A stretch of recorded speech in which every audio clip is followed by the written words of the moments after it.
Suma Teológica, parte tercera, cuestión 29, sobre los desposorios de la Madre de Dios. Corresponde a continuación tratar de los desposorios de la Madre de Dios, y sobre esto se plantean dos preguntas. ¿Debió nacer Cristo de una mujer desposada? ¿Existió verdadero matrimonio entre la Madre de Dios y José? Artículo 1. ¿Debió nacer Cristo de una virgen desposada? Lat. Objeciones por las que parece que Cristo no hubiera debido nacer de una virgen desposada. Juan, porque los desposorios se ordenan a la unión carnal, pero la Madre del Señor jamás quiso usar de tal unión, porque eso iría en perjuicio de la virginidad que tenía proyectada. Luego no debió estar desposada. Tua. El que Cristo naciese de una virgen fue un milagro, de donde dice Agustín en su carta De Evolutionum. El mismo poder de Dios que hizo salir a través de las entrañas virginales intactas los miembros del Hijo, es el que hizo pasar los miembros del joven a través de las puertas cerradas. Si se tratase de averiguar la razón de esto, dejaría de ser maravilloso, y en caso de exigir un ejemplo, no sería singular, pero, haciéndose los milagros para confirmar la fe, deben de ser manifiestos. Por consiguiente, al quedar oscurecido este milagro a causa de los desposorios, parece que no fue conveniente que Cristo naciese de una virgen desposada. Ignacio Mártir, como dice Jerónimo, Supermat, asigna esta causa a los desposorios de la Madre de Dios. Que su parto quedase oculto al diablo, mientras piensa que había sido engendrado no de una virgen, sino de una esposa, pero tal causa carece de valor, ya porque el diablo conoce, merced a la perspicacia de su inteligencia, los hechos reales, ya porque luego los demonios conocieron de algún modo a Cristo mediante numerosos signos evidentes. Por eso se dice en Me 1:23-24, que un hombre poseído de un espíritu impuro gritó, diciendo: ¿Qué hay entre ti y nosotros, Jesús Nazareno? ¿Has venido a perdernos? Sé que eres el Santo de Dios. Luego no parece haber sido conveniente que la Madre de Dios fuera una virgen desposada. Jerónimo añade otra razón. Para que la Madre de Dios no fuera lapidada por los judíos como adúltera, pero tal razón parece inconsistente, pues, en caso de no haber estado desposada, no podría ser condenada por adulterio, y así no parece haber sido razonable que Cristo naciese de una virgen desposada. Contra esto está lo que se lee en Mt 1:18. Estando desposada, María, su madre, con José, y en Lece 1:26-27. Fue enviado el ángel Gabriel a María, virgen desposada con un varón llamado José. Respondo. Que Cristo naciese de una virgen desposada fue conveniente por él mismo, por su madre, y también por nosotros, por él mismo, por 4 motivos.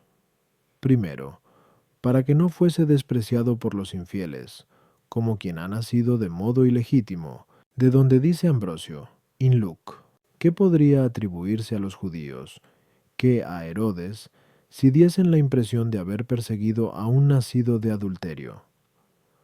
Segundo, para establecer su genealogía por la línea del varón, como era la costumbre, por lo que escribe Ambrosio, in Luc, el que vino al mundo, conforme a la costumbre del mundo, debió ser descrito, y cuando alguien reivindica la grandeza de su linaje en el Senado y en los otros estamentos de las ciudades, es requerida la persona de un varón. También la costumbre de las Escrituras nos instruye en la misma dirección, puesto que siempre buscan el origen del varón.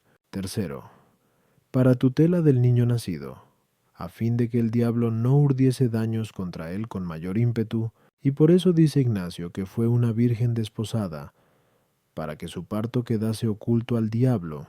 Cuarto, para que fuese criado por José, por eso fue llamado este padre suyo, como quien le alimentó. Fue conveniente también por parte de la Virgen, primero, porque de ese modo quedaba exenta de la pena.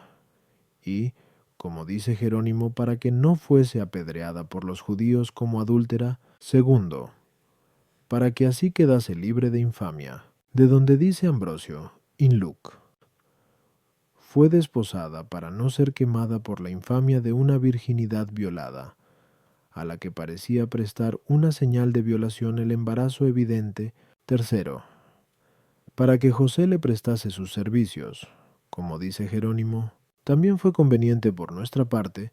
Primero, porque mediante este testimonio de José quedó comprobado que Cristo nació de una virgen.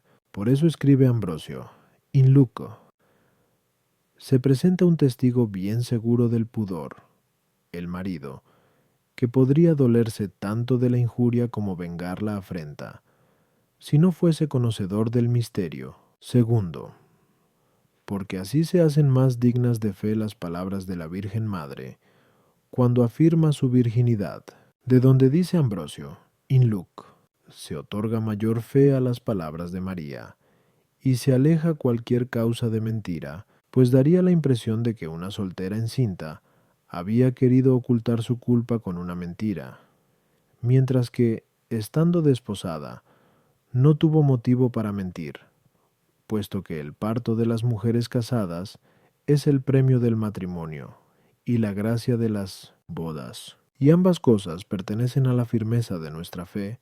Tercero, para quitar una excusa a las doncellas que, por falta de cautela, no evitan su infamia. Por eso escribe Ambrosio, no convino dejar a las vírgenes que viven en mala opinión una sombra de excusa, porque también la Madre de Dios sería devorada por la infamia. Cuarto, porque en esto está representada toda la Iglesia, que siendo virgen, está, sin embargo, desposada con un solo varón, Cristo, como dice Agustín en el libro De Sancta Virginitate. Cabe todavía una quinta razón. La Madre de Dios fue desposada y virgen, para que en su persona fuesen honrados tanto la virginidad como el matrimonio, contra los herejes que denigran uno u otro de esos estados. A las objeciones. 1. Debemos creer que la Santísima Virgen Madre de Dios, movida por un instinto del Espíritu Santo, con el que estaba familiarizada, quiso desposarse, confiando en que, con la ayuda de Dios, nunca llegaría a la unión carnal, y eso lo dejó a la voluntad divina, por lo que su virginidad no sufrió detrimento alguno. Tuo. Como escribe Ambrosio, in Lue, el Señor prefirió que algunos dudasen de su nacimiento antes que del pudor de su madre. Sabía lo delicada que es la vergüenza de una virgen, y lo escurridiza que es la fama del pudor, y no juzgó oportuno cimentar la fe de su nacimiento en las afrentas a su madre. Sin embargo, es necesario saber que, entre los milagros de Dios, unos son objeto de fe en sí mismos, como el milagro del parto virginal, el de la resurrección del Señor y el del sacramento del altar. Y por eso quiso el Señor que fuesen más ocultos, a fin de que la fe en los mismos tuviese más mérito. Otros milagros, en cambio, están destinados a comprobar la fe, y estos deben ser manifiestos. Como escribe Agustín, en Tercera de Trin, el diablo puede realizar muchas cosas en virtud de las fuerzas de su propia naturaleza, pero son impedidas por el poder divino, y conforme a esto, se puede decir que el diablo, por sus propias fuerzas, era capaz de saber que la Madre de Dios no fue violada, sino que permaneció virgen. En cambio, Dios le impidió conocer el modo del parto divino, que después el diablo conociese, de algún modo, que Jesús era el Hijo de Dios. No es obstáculo, porque ya era el tiempo oportuno para que Cristo manifestase su poder contra el diablo y padeciese la persecución suscitada por éste. Pero durante la infancia era conveniente que la malicia del diablo estuviese reprimida, para que no le persiguiese con mayor encono, pues entonces no había dispuesto Cristo ni padecer ni revelar su poder, sino manifestarse semejante a los otros niños en todo. De donde dice el Papa León, en un sermón de Epifania, los magos encontraron al niño Jesús cuantitativamente pequeño, necesitado de ayudas ajenas, incapaz de hablar, y en nada distinto de la generalidad de la infancia humana. Sin embargo, Ambrosio Inlue da la impresión de relacionar esto con los miembros del diablo. Efectivamente, indicada la razón de engañar al príncipe de este mundo, añade: no obstante, engañó más a los príncipes de este mundo. La malicia de los demonios conoce fácilmente también las cosas ocultas, pero los dados a las vanidades del mundo son incapaces de conocer los secretos divinos. Cor. En el juicio de los adúlteros era lapidada, conforme a la ley, no sólo la mujer desposada o casada, sino también la que era guardada como virgen en la casa paterna, con miras a un futuro matrimonio. Por eso se dice en DT 22:20-21, si la joven no es hallada virgen, la lapidarán los hombres de su ciudad, y morirá, porque cometió un delito en Israel, fornicando en la casa paterna. O puede decirse, según el parecer de algunos, que la Santísima Virgen era de la descendencia o de la parentela de Aarón, por lo que estaba emparentada con Isabel, como se afirma en Lec 1:36. Y la Virgen de linaje sacerdotal era muerta en caso de estupro, pues en Lev 21:9 se lee: la hija de un sacerdote, en caso de haber sido sorprendida en estupro, infamando el nombre de su padre, será entregada a las llamas. Algunos aplican las palabras de Jerónimo a la lapidación de infamia. Artículo 2. ¿Hubo verdadero matrimonio entre María y José? Lat. Objeciones por las que parece que entre María y José no existió verdadero matrimonio. 1. Porque dice Jerónimo, contra Helvidium, José fue más custodio que marido de María, pero, de haber existido verdadero matrimonio, José hubiera sido auténtico marido. Luego parece que entre María y José no hubo verdadero matrimonio. Tuo, comentando las palabras de MT 1:16. Jacob engendró a José, esposo de María.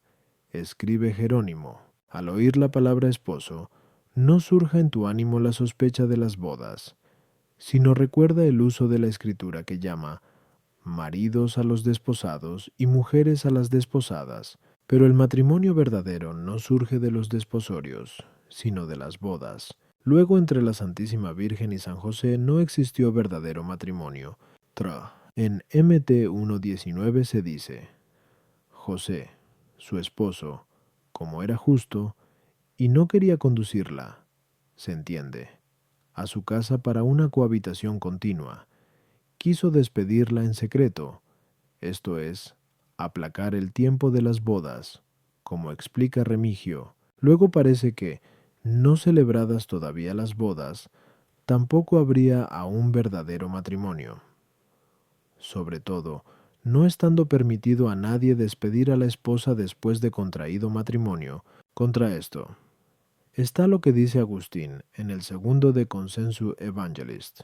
No es posible que el evangelista pensara romper el matrimonio entre José y María, llamando a José esposo de María, por el hecho de que ésta dio a luz a Cristo virginalmente, no en virtud del coito con José. Con tal ejemplo, se insinúa claramente a los fieles casados que, incluso guardando continencia por común acuerdo, puede subsistir el matrimonio y llamarse tal sin la unión sexual de los cuerpos. Respondo. Se llama verdadero al matrimonio, porque ha conseguido su perfección. Ahora bien, la perfección de una cosa es doble, primera y segunda. La primera consiste en la misma forma de la cosa de la que obtiene su especie. La segunda se concreta en la operación de tal cosa mediante la cual alcanza de algún modo su fin, y la forma del matrimonio consiste en una unión indivisible de las almas, en virtud de la cual cada uno de los cónyuges se compromete a guardar indivisiblemente fidelidad al otro, pero el fin del matrimonio es la procreación y educación de los hijos. Lo primero se logra por medio de la cópula conyugal, lo segundo, mediante otras obras del marido y de la mujer, con las que se ayudan mutuamente para criar a los hijos. Se impone, por consiguiente, decir que, en cuanto a la primera perfección, el matrimonio de la Virgen Madre de Dios con José fue enteramente verdadero, porque consintieron ambos en la unión conyugal, aunque no expresamente en la cópula carnal, sino a condición de que eso pluguiese a Dios. Por eso el ángel llama a María esposa de José cuando le dice a éste,